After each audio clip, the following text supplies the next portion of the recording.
So thanks again for joining today's call. We're going to be talking about influencer marketing and how influencers have a very strong, is a very strong and very unique way to help raise your brand and raise your business awareness to potential customers.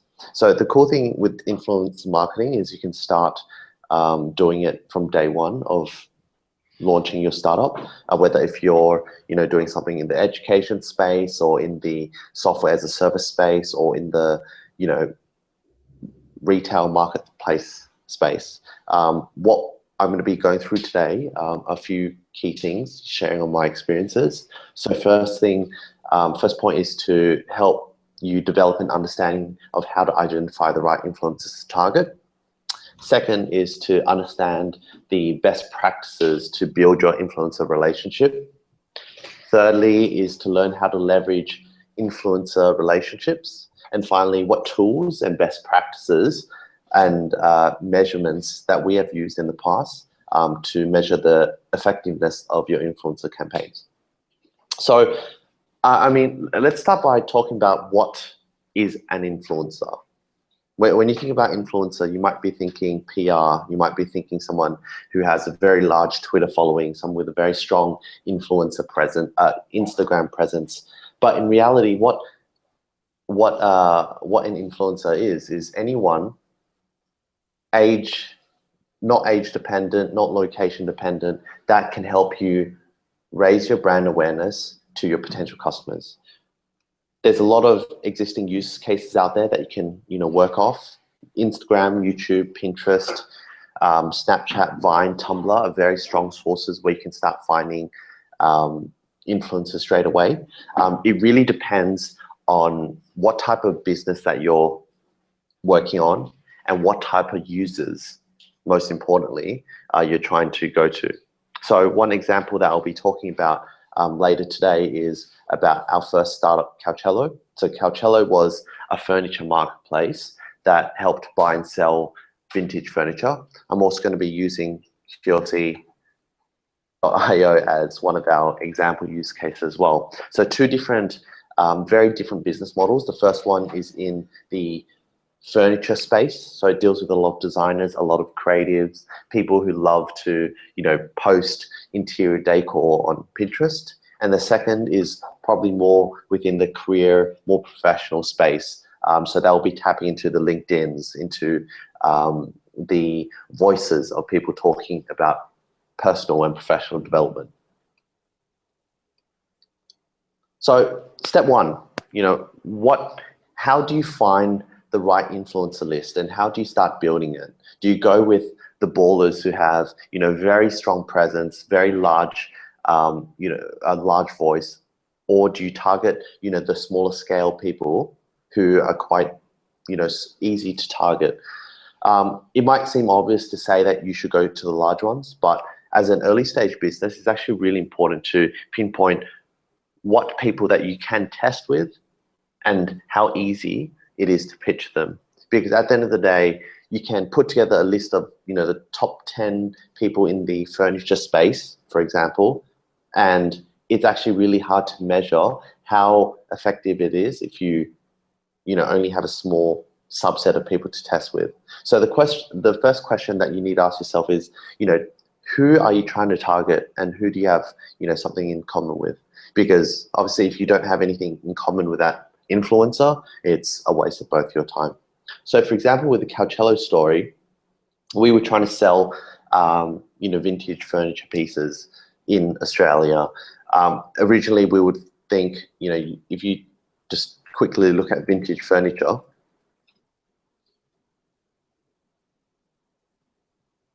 this is obviously in Singapore, but if you take a look at, who has a strong presence in Singapore right now? You have the retro store. You have a lot of highly reputable businesses and highly reputable media outlets that have started talking.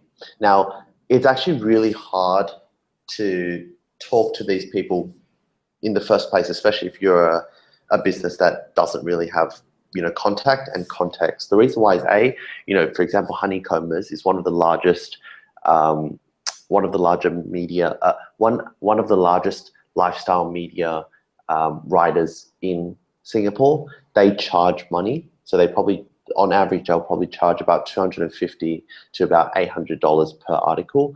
And unless you know someone writing, and you can probably scroll down and take a look at the person. If you don't know that person, it's actually really hard for them to get a story without having to fork out cash, which is actually not what you want.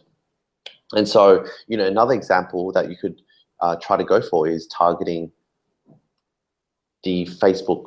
You can go to the Facebook and look at your competitors, because at the end of the day, if a competitor is in your space, or if someone is in the space of in the same industry, they also have the target audience. So in the context of Coachella, it was a two-sided marketplace. So you have the buyers, you have the sellers. So Lorgans, the retro store, would be a seller of vintage furniture.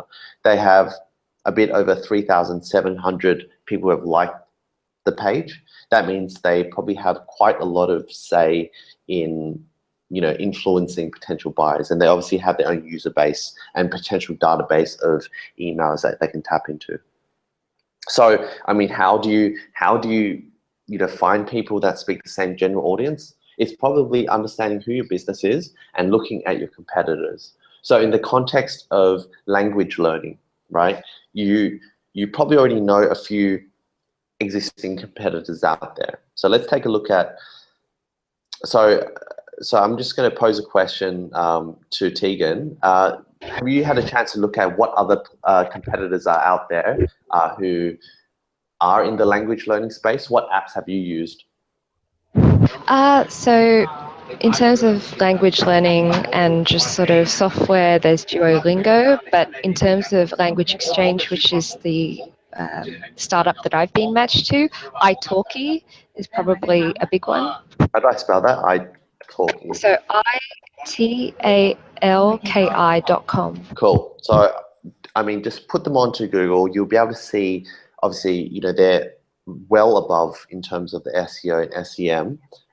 So they'll be on the first couple of pages of Google. But what you can actually start doing is trawling through Google and looking at what type of people have written about it. So BuzzFeed, it's one of the largest media hubs in the world. They've covered it, so that's actually really good press. But if you keep scrolling down, you'll be able to identify a lot of writers, potentially a lot of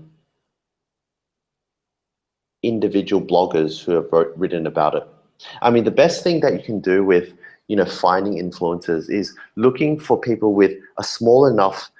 I mean, what we ended up doing with Coachella is we broke it up into two stages. You wanted to have a small testing ground of maybe B grade influencers, and before you go for the large players, the large A grade writers, you start testing in small samples. And the way to do that is really putting together a list of what your competitors have done, understanding exactly what type of voice that they've tried to engage. So if you take a look at what Duolingo have done in recent publications, BuzzFeed,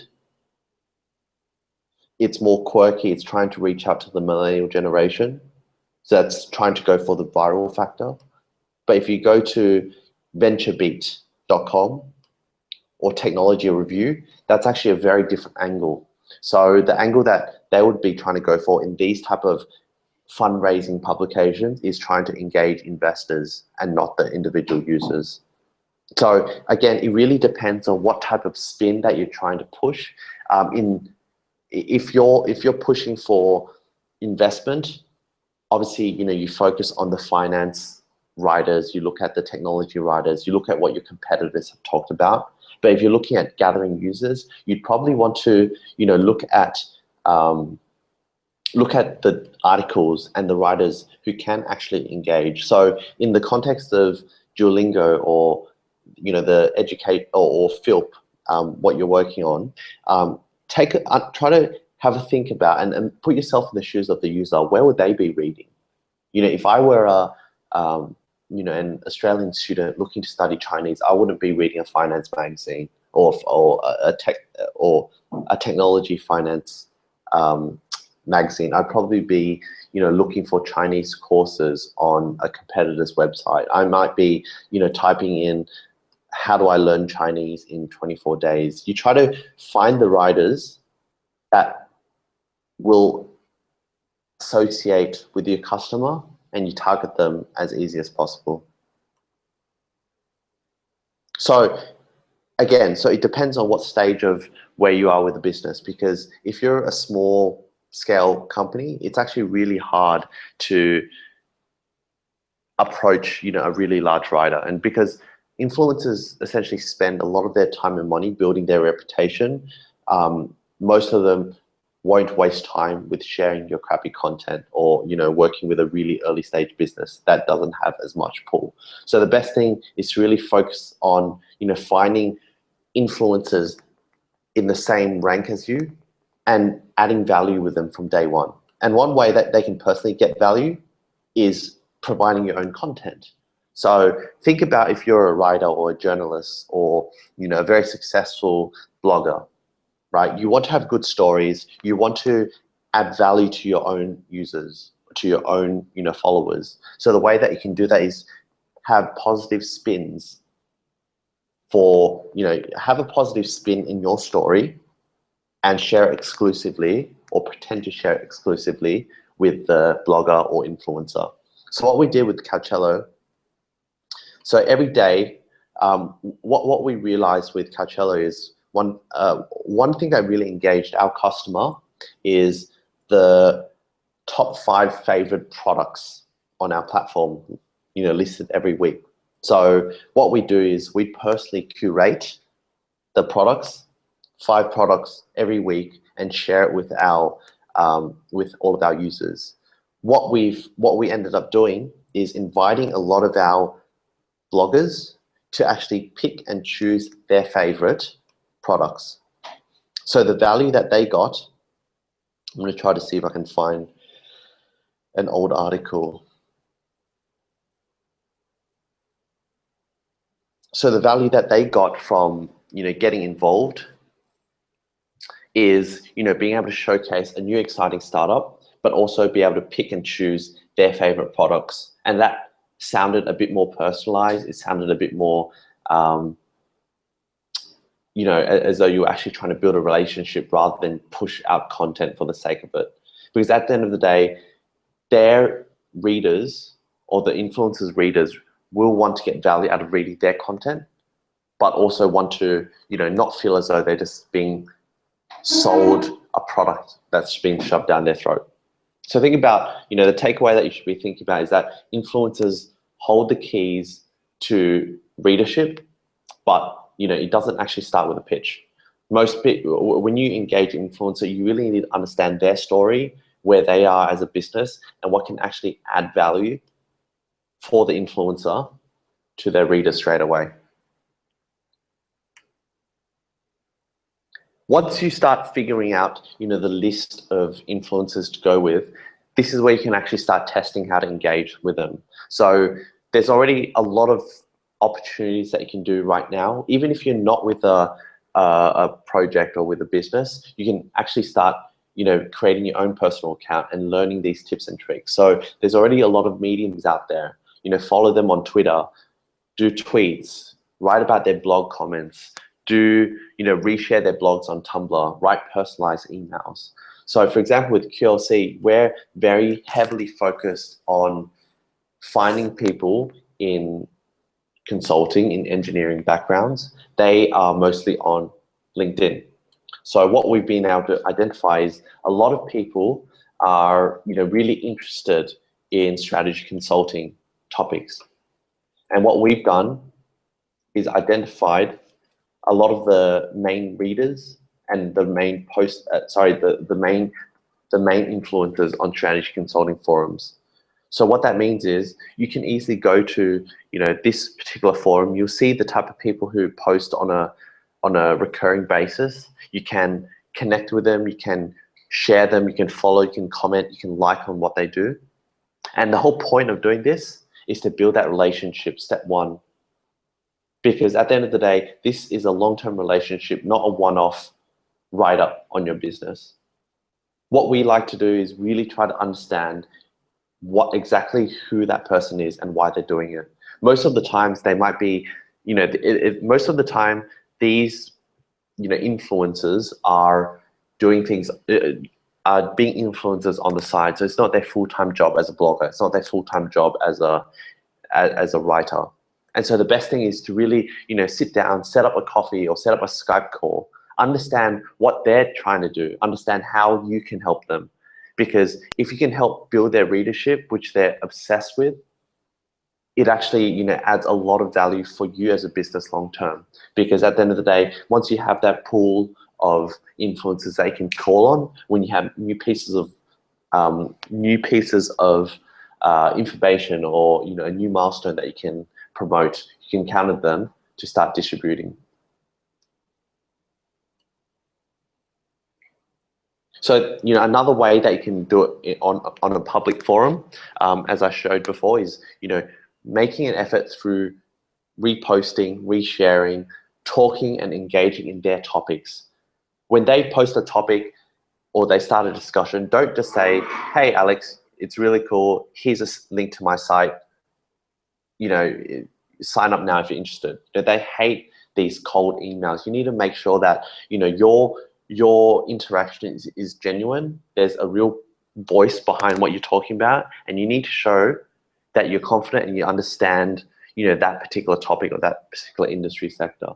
So in the case for, an education startup, for example, I spoke with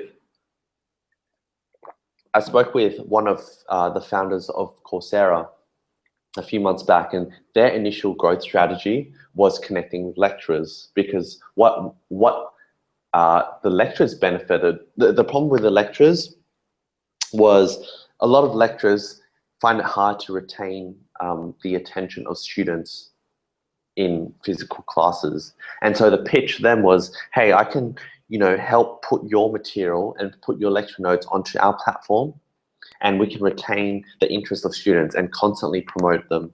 So the value for the lecturer was simple. They get to have their lecture digitalized, but also shared and made more engaging to students. So the end goal for Coursera was to bring on the lecturers as the influencers.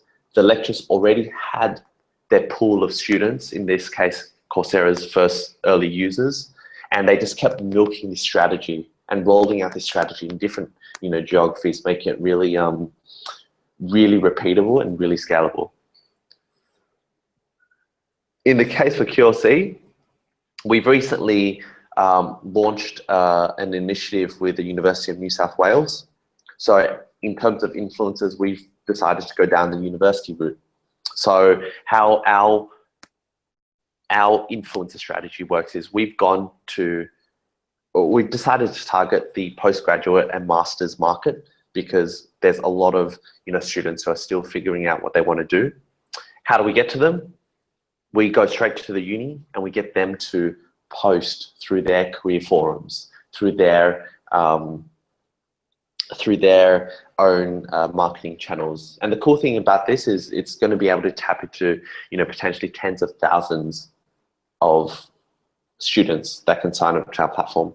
Now, the reason why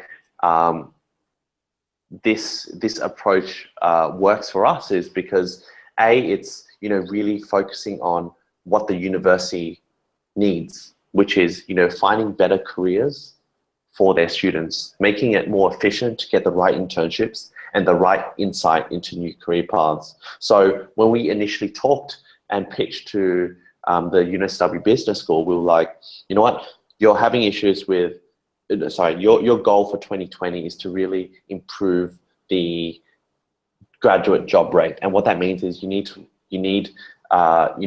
the students to get the right internships, to get the right mentorship. How can we help? So instead of, and what we ended up doing was spending weeks talking about what type of facilities they need, what type of support they need, and how we can potentially,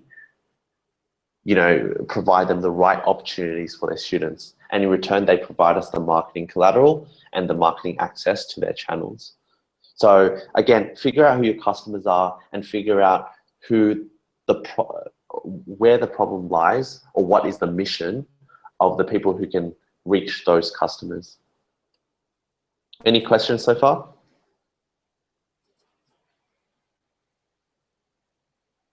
Cool. No, I don't have any. So when I said in the beginning, you really need to test the idea, test it, because the university deal took months. In the case of doing a QLC project, or in the case of starting your own business, it's actually really key to test what copy, what type of language, what type of people that you should be emailing. The best thing is to put in an email a one-liner with a call to action. So what we did for the Couchello approach was we sent out cold emails and tested different subject lines. And what we found out to be most effective was having a very clear, direct subject. So instead of selling your product, you really want to share your story and share, a very light-hearted way for them to, do something, rather than saying, "Here's my product, share it to your people." Be more like, "What are your thoughts on this? Do you want to get involved? Are you interested?" And this has actually shown a much higher response rate than sharing your product for them to, send as sharing your product for the writers to send to their users. So, this is a clear example of a really good email. So, the subject line, quick question. I'm not sure if you guys know, but our first couple of emails to QLC users is quick question, or what are your thoughts on this? It's very succinct. It's very, attention grabbing, especially now when your inbox is so competitive. You need to be able to find, the right direct line, one-liners that will work. So we try to make it personalized as well. So when you're writing the email, don't make a stock standard. And for those people in corporate, it might be hard to, it might be, a bit funny when you're changing from professional to a bit more colloquial, but that's how people talk, have shown a lot of interest in reading these emails. They're very personalized. Even though you're the CEO or co-founder or employee of a startup, it helps to have that personal touch to the email. So in this particular case, it would say, "Hey, happy Wednesday," or, "Hope you have a great weekend. I wanted to, have a chat with you to share a bit more about what I'm working on. I'm working on this startup and I'd love to get you involved." Have a lot of passion, have a lot of excitement, have a lot of, show interest in their interests, and show that you're willing to, do the extra mile to get them involved, that you cherish their time. Emails are really important. So hopefully, you get good validation. So what will normally happen is, if you have a good personalized email and you're targeting the right influencer, you'll be able to start tracking, what type of responses come back. And once you get the response saying, "Hey, this is fucking cool," you don't just leave it there, because, it becomes an ongoing conversation that you need to keep building. This is, again, with or without your QLC project, this is something that you need to learn to build, because, when you're trained in the way of, working in corporate and, having these hierarchical, conversations, you need to, to inverse it back, because at the end of the day, this is, a people's game, and you really need to, talk their talk. And so the whole point of validating an idea is not just, getting them excited about what you're doing, but adding them to your portfolio of, people who are backing what you're doing. So again, when you're, what I'll suggest you do when you get that list of, people involved, really start documenting it. So it starts by really, putting together that list of 40, 50 potential influencers. This is actually a really good spreadsheet that I'll share with you after the call. But, put down the names, the categories, their emails, how many people are following them on Twitter, where are their blogs, where are their notes, and start breaking down their response rate, because that way you can actually start testing whether or not this email worked or that email didn't. Because what you want to do is continuously build this influencer list, not just from a PR perspective, not just from a promoting a feature, but these guys are champions of your product and champions of the vision of your business. So one way that we track it at QLC, it's very similar to this. We have a long list of all of the writers who have written about our competitors, or of products in our space. We've listed out, even though we're not ready to fully go live with connecting with the writers, we want to have that information ready. So once we do, we can start attacking them one by one. So prepare the communications, and that's having the right toolkit, having the right distribution material. It could be in an email, it could be in a PR kit, it could be a video of your product demo. But what you need to do is really try to understand what they can distribute that will be most effective and as easy and as seamless as possible. For Coachella, for example, we would get them to download the application and we would ask them to pick their favorite products. What we do after that is we go back to their profile and craft together a nice design image of 5 sexy products, and we post it and share it with them. For QLC, what we do is we ask them to take a look at what type of projects they want, what they like, maybe provide a comment or feedback on their experience in that particular industry, and we write an article on that. So again, it really depends on what type of industry that you're working with, but what you need to do is make it as seamless and as easy for the candidates, for your influencers to distribute that material. In this example, it's going to be with a university in New South Wales, with one of their head of entrepreneurial clubs. So what that means is, they have an email distribution team. We've provided them, very raw description of what QLC is with a link to unisw.qlc.io. So that's our landing page that we put together to capture the interest of the students. So not only do we have the email that links, but we also have the profiles of our businesses and a landing page for the Orion initiative.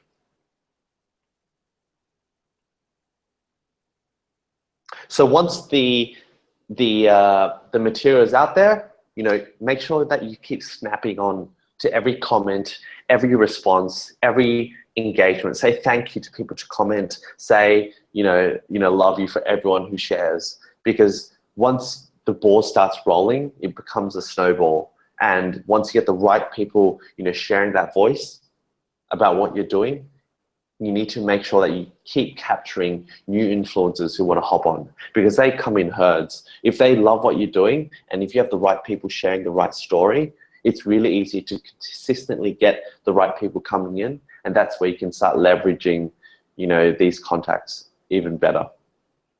So, for example, with Coachella, once we had the process of finding out, getting our mini bloggers or micro bloggers to pick their top 5, we repeat the process. Every week we'd find another blogger, send them the same communications, and send them the collage of their top 5 favorite products for them to send to their users. So once you have this process in place, you start getting a lot more organic users coming to our platform. Thank them, give them gifts. Don't be tired ass with giving them your time and potentially extra effort to get them involved, because these are long-term relationships.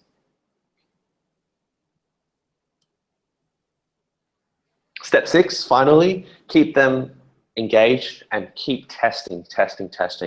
The best way to test this is using a few tools. So what we used to do is use MailChimp.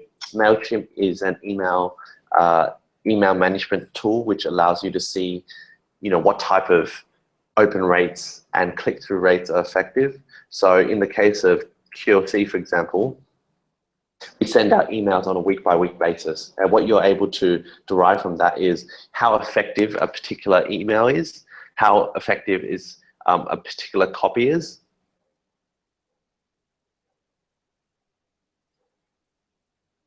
And this is where you can actually start using data to track what you're doing well and what you're not doing. So for example, we recently launched it, we're testing a new initiative called to get people involved in launching a food business. You see that, we had very simple copy. We had, very clear call to action. And from that, you can start seeing whether or not people are opening and closing and clicking through or replying to your emails. So this is actually not really technical, but what you need to bear in mind, especially if you're doing these repeated tasks in the beginning that are manual, you need to start tracking, because if you're not tracking, you won't be able to figure out what works and what doesn't. Once you figure out the tracking mechanisms, it's all about keeping them engaged. So you do that by sharing them with the latest news. Even if you have to, keep them motivated through taking them out for coffees. Really understanding how they're progressing with their own business. It's really important because these are lifelong relationships that you can take not just with this business but your future business as well. So for QLC, we obviously have the UNSW partnership. But with all of these influencers that we found on LinkedIn, you can always go back, call for their time, call for them to share recent news. And once you have enough brand value, it just becomes a lot more organic rather than force-fed.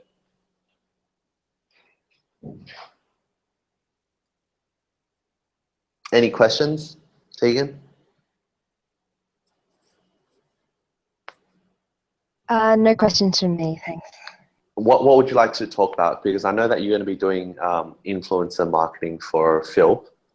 How can we, get you started? What's going through your head right now? How are you, thinking about getting started? Well, I think the thing is, the sort of initial focus is building it in Hong Kong, but gradually Phil wants to spread internationally. So there are a lot of language bloggers, and I guess sort of looking for them is the easy part, but seeing if they can promote the service, especially if they are actually based out of Hong Kong, is, perhaps an initial obstacle. So it's about finding people who are here that are influential voices, sort of in language learning, but also thinking outside the box. That sort of, is probably the priority. Yeah. So, the good thing with that is the language learning space is already quite, there's obviously a lot of material out there that you can already start referencing. One question that you need to think about is what is the key metric that you're trying to track? Like, what is the key thing for Phil, right? If they're talking about expanding, is it expansion of downloads? Is it, getting involved in universities? What you need to really understand about the business is, what do you need done? Because if it's downloads, for example, you can do, if it's focusing on downloads and interaction on the app, it's pushing app focused promotions. If it's doing university partnerships, which I think Julian does a lot of, it's tapping into student societies, it's going into doing lecture bashes, it's promoting at career fairs and whatnot. Yeah, definitely. And he highlighted those things as what he's already doing. Like, I think there's a partnership in progress with HKU, but I guess it's also about considering the individual language learners sort of outside student groups like expats and other community groups out there, like meetup groups, and how you may sell it in different ways. What you can do is take a look at meetups.com. Have you heard of that platform before? Yeah, I have. Yeah, platform. The cool thing about meetups.com is it has a lot of, it's obviously like really targeted towards different groups. One thing that I've also noticed is that they have a lot of email addresses that you can contact people on. So that might be a really good start for you to get new customers on board. We had We had a session, a Fireside session a while back on using automated tools to scrape emails. I can share that with you after this call. But what's good about Meetups is it already has a lot of emails of people that you can contact. Yeah, and there are a couple of Hong Kong-based language exchange groups already, but those are sort of just physical, peer-to-peer interactions, and there isn't that nexus between a language app and sort of face-to-face interaction yet. So, I mean, Do they have a Facebook group? I'm not sure if sorry, the language meetup one.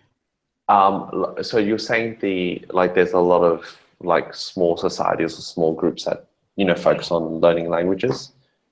Yeah, on Meetup, there are a couple. I think there's some expat groups where people have posted and companies have posted about learning Chinese. Internations has something about that as well. Yeah, I mean one example. Yeah. Sorry, go on. Sorry, that's an expat society, and Right. that's how I recall it. Yeah. Yeah, so one strategy, for example, would be approaching the organizers and going to the organizer and saying, "Hey, Francis, we're launching this new startup called Philp, and what we're trying to do is break into the Singaporean market. We'd like to invite you to be one of our champion ambassadors or global ambassadors. Give them some sexy title and give them an incentive to share and repost." The value of you actually don't realize how much how excited people get when give them that extra title, because they could say, "Hey, I'm helping this really cool startup in Hong Kong expand to another country." And so what that means is you're leveraging on his reputation, but also giving him the value of getting involved with something that he's potentially genuinely passionate about. So one tool that you can do to start scraping this list is import.io. And I'll show you how to do this maybe later this week. But what import.io does is it can essentially extract all the names and all the contact details of organizers. So you just put in the title of your. So import.io is a scraping tool, and what scraping tools do is they crawl the web to extract information very quickly. So rather than going individually to each forum or each meetup group and finding the owner, you can use import.io and essentially scrape the whole website and get the information from them. So that really starts buffing up your list of potential influencers in a very scalable way. So an example would be, you look up. Let's take a look at.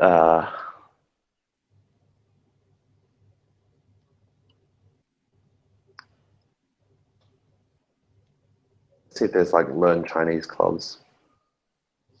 So you don't want this one because that's just dating.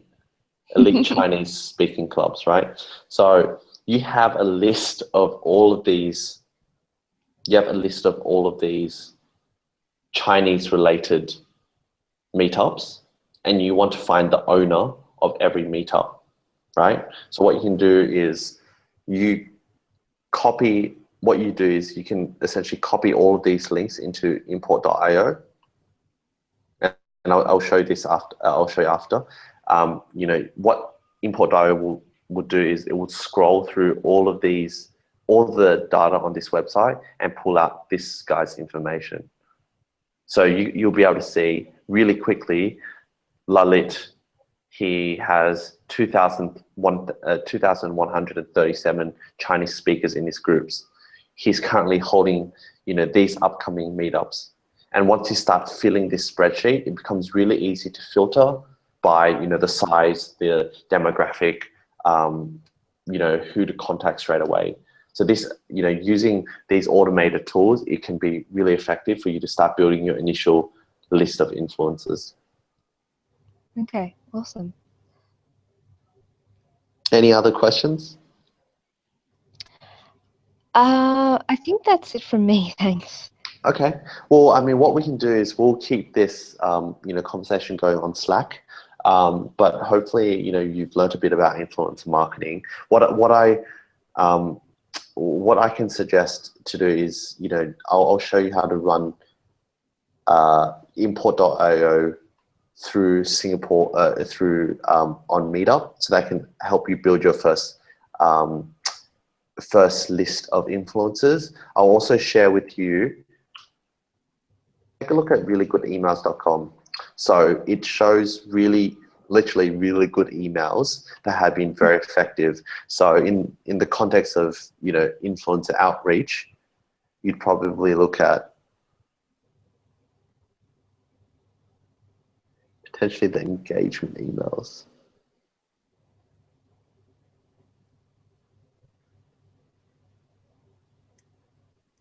Let me also try to find you the engagement emails, but it becomes like a really good strategy if you could have, scraping the right influencers to join your list, but also having, the right copy to distribute them, and also, the right database to ensure that you can measure the effectiveness of what you're writing. Cool? Yeah, cool. Thanks. All right. Well, if there's no more questions, I'll close the call. And yeah, we'll take everything offline. Great. Thanks, Will. Yeah, no worries. Thanks for your time. Bye.